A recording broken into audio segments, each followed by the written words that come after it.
앞서 이야기 나눴던 치료는 비교적 남성분들에게 많이 생기는 질환이라면 이번에 다뤄볼 치열은 여성분들에게 많이 나타나는 질환이라고 합니다.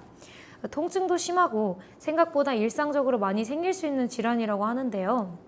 오늘의 질문들 장편외과의 이성근 원장님과 함께합니다. 안녕하세요. 네, 반갑습니다. 그런데 방문하시는 분들 중에서 본인이 치액인지 치열인지 치루인지 잘 모르는 상태로 방문하시는 분들도 많을 것 같아요. 대부분 모르시죠? 네, 구분하기가 좀 쉽지 않을 것 같은데. 그렇죠? 그래도 공부를 많이 하시는 분들은 이제 증상만 가지고 판단을 해서 오시는 분도 많으세요. 아프면서 피가 난다? 그럼 치열이에요. 안 아픈데 피가 난다? 그럼 치핵입니다. 피가 나는데 아프면 치열인 경우가 많고 안 아프면 치핵인 경우가 많죠. 항문 질환만 따졌을 때요. 네. 다른 뭐 피가 난다고 제가 치질로 생각하면 안 된다 그랬잖아요. 뭐 직장암일 수도 있다고 말씀드렸지만 항문만 따졌을 때는 왜냐하면 치핵은 안 아프거든요. 치핵을 오해하시는데 치핵이 혈전이 생기면 합병증으로 혈전이 생기면 아프지만 혈전이 없는 일반적인 치핵은 아프지 않습니다. 주로 피가 나고. 근데 찢어지면은 변이 나올 때 자극이 되기 때문에 통증이 있죠. 그러면서 찢어졌으니까 피가 납니다. 피가 생각보다 많이 나는 경우도 있거든요. 뚝뚝뚝뚝 떨어진다고 하시는 분도 계시고 물총 쏘듯이 쏜다고 하시는 분도 계시는데 어쨌든 피가 나면서 아프다 그러면 치열일 가능성이 있죠. 치루는 증상이 조금 복합적인데 일단 피도 나고 아프기도 하고 진물도 나고 붓기도 하고 뭐 여러 가지 증상만 가지고 판단하기는 좀 힘들지만 어쨌든 치핵과 치열의 통증이나 이런 걸 비교해 보면 뭐 진단하고 오시는 나 아무래도 치열 같아요라고 하시는 분들도 의외로 많으세요. 치열에 대해서 다뤄주신 원장님의 다른 영상들을 보면 치열을 관리하고 치료하는데 좌욕이 정말 중요하다라고 많이 강조해 주셨어요. 실제로 많이 권장하시는 편인가요? 그럼요. 저는 치열은 웬만하면 수술을 역시나 권유드리지는 않습니다. 굉장히 좀 논쟁이 있는 부분이라 제가 좀 조심스럽기도 하고 어쨌든 중요한 건 확실한 건 좌욕이 좀 도움이 된다는 겁니다. 그러니까 찢어진 거잖아요. 치열은 아물게 하면 되거든요. 뭐 어떻게 하면 아물 거냐? 약 드시고 연고 바르시고 좌욕을 하시면 살이 차면서 아뭅니다. 그래서 만성 치열은 수술까지 해야 되는 경우도 있지만 급성 치열은 대부분 약하고 연고 좌욕으로 좋아지는 경우가 많습니다. 여기서 좀 질문 드리고 싶은 네. 게 이게 찢어지는 거라고 하셨잖아요. 근데 그러면 혹시 변비가 있는 사람들은 치열이 생길 가능성도 되게 높은 건가요? 그렇죠. 그럼 만성 변비들은 치열로 될 수 있는 가능성이 좀 있죠. 조심을 해야 이게 돼요. 항상 잠재는 돼 있다, 위험성은 있다라고 판단하시는 거고 그래서 변보기 전에 좌욕을 한번 하는 것도 괜찮아요. 그리고 변비가 있으신 분들은 변이 딱딱하지 않게 관리하시는 게 중요한데 음식 질문 많이 하시는데요. 일단 과일 야채가 다 좋은데 그중에 바나나나 키위나 사과 같은 음식이 좋고 저는 미역국도 되게 추천드리는 편인데요.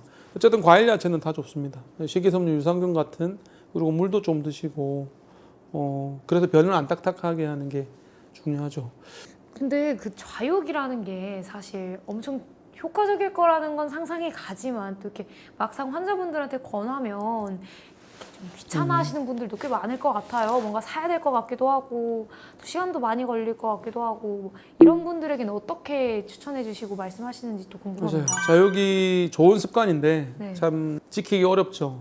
그래서 저는 3분에서 5분이면 충분하다고 얘기하거든요. 너무 오래 하는 거는 생각보다 쉽지는 않습니다.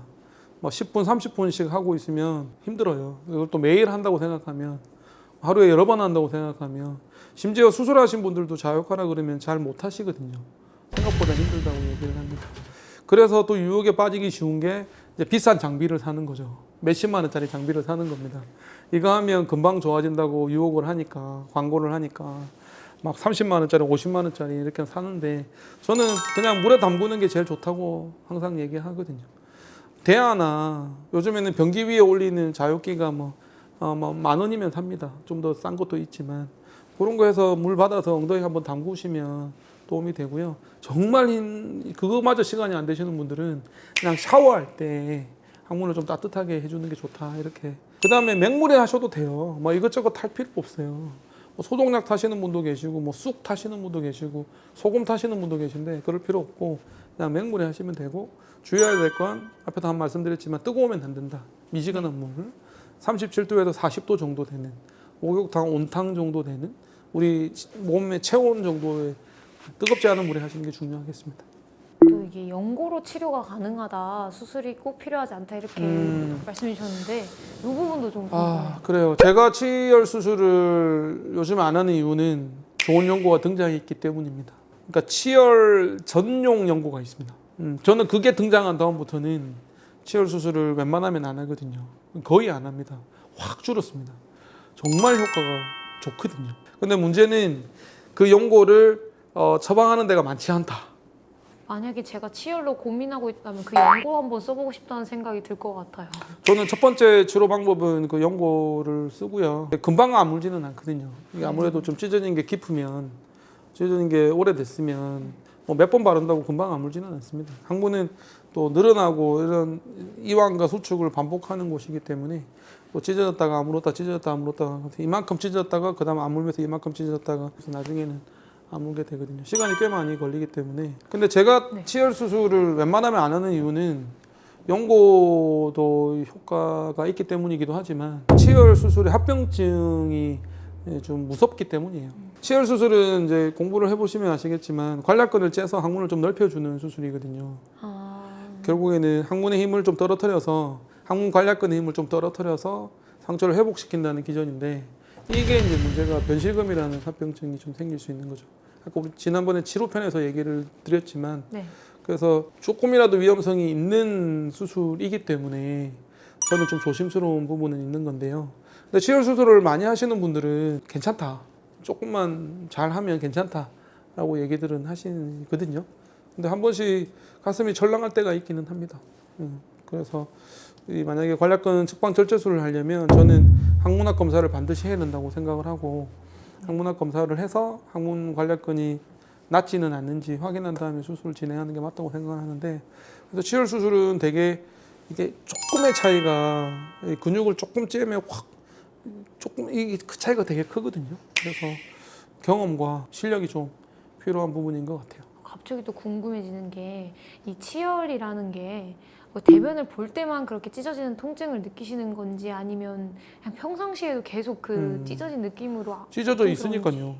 그래서 피나서 오시는 분 많으시고요. 아파서 오시는 분 많으시죠. 근데 치열도 빨리 오셔야 돼요. 빨리 오셔서 더 심해지기 전에 만성치열로 되기 전에 급성치열 때 오시면 약은 이제 병 무르게 하는 약이나 또는 좀 붓기 가라앉히고 회복도 없는 약 좀 드시고 연고 좀 바르시면 그래도 회복 기간이 금방이거든요. 그럼 치열에 대한 이야기 또 이렇게 원장님과 함께 나눠봤습니다. 치열도 통증이 날카롭게 나타나다 보니까 일상생활이 정말 불편할 것 같아요. 이런 고민을 해결해 주시는 의사로서 어떤 보람 느끼시는지 마지막으로 여쭤보고 싶습니다. 치열을 이제 치료 방법이 조금 의사들마다 의견 차이가 좀 있고요. 또 회복하는 정도나 좀 사람마다 너무 다른 것 같아요. 의료 소비자인분도 열심히 노력하시고 그래서 수술까지 안 가고 회복될 때 기분 좋죠. 기분 좋고 다른 병원에서 효과가 없다고 오셨는데 보통 치질 연고는 도움이 안 되거든요. 치질 연고는 도움이 안 되기 때문에 이제 치열 연고를 쓰고 좋아지는 경우도 기분이 좋고요. 다른 병원에 그런 분들 되게 많으신데 다른 병원에 수술 권유받고 오셔서 저희 병원에서 수술 안 하고도 좋아졌을 때 기분이 좋습니다. 근데 조심스러운 건 서두에도 몇 번 얘기했지만 치열 수술을 하는 게 잘못된 건 아니에요. 치열 수술을 하는 의사가 과잉 진료를 하는 의사는 아니거든요. 치열 수술이 필요할 때도 있습니다. 저희 병원에도 있고요.